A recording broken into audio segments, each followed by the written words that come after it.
So, this is the Rideshare Commando. How's it going? I want to give you a couple different insights on the actual inspections, registration, and a few key differences of why I prefer Lyft and why the platform is just a little bit superior. Um, does Lyft pay you more? No. The reason there's this confusion is Lyft actually pays you a tiny bit less than Uber almost all the way across the board, like pennies less per mile and 1 or 2 pennies less per minute, if not equal.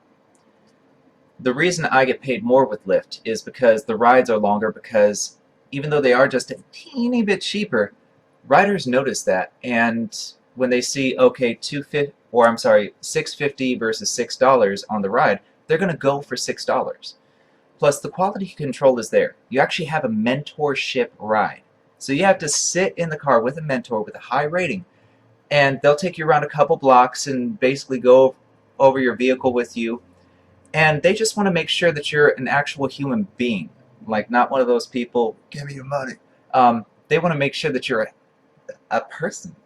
And I think that's great when it comes to quality control. But when I get my car inspected, I will always go to Uber first. I made the mistake of not doing so out here in Seattle, and I was allowed to drive when I shouldn't have been able to drive. My tread was extremely low. Lyft passed me, Uber didn't. And when I went to the Uber green light hub, what ended up happening was the gentleman, I think his name was Steve, a short, older Asian gentleman, super, super cool. I love that guy. He's over in Tacoma Green Light Hub, and he's awesome for inspections. He said, no, your tread is too low, but go check out this place right around the corner. Uber has those relationships with local vendors, and I went to this used tire shop around the corner, and for 80 bucks, I got 2 new tires put on with 90% tread. That was insane. You can't beat that price for one tire. So I thought that was great to have a 30-day guarantee, and Uber has a more thorough inspection. On my license plate, one of my lights was out because there are 2 lights above your license plate. One of them was out. They gave me a light.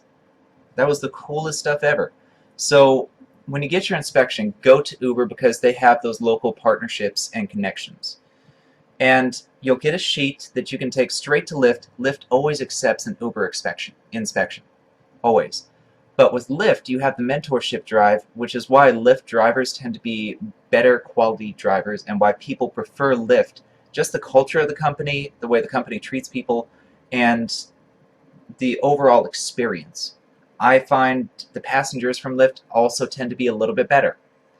So this is just my overview of both companies.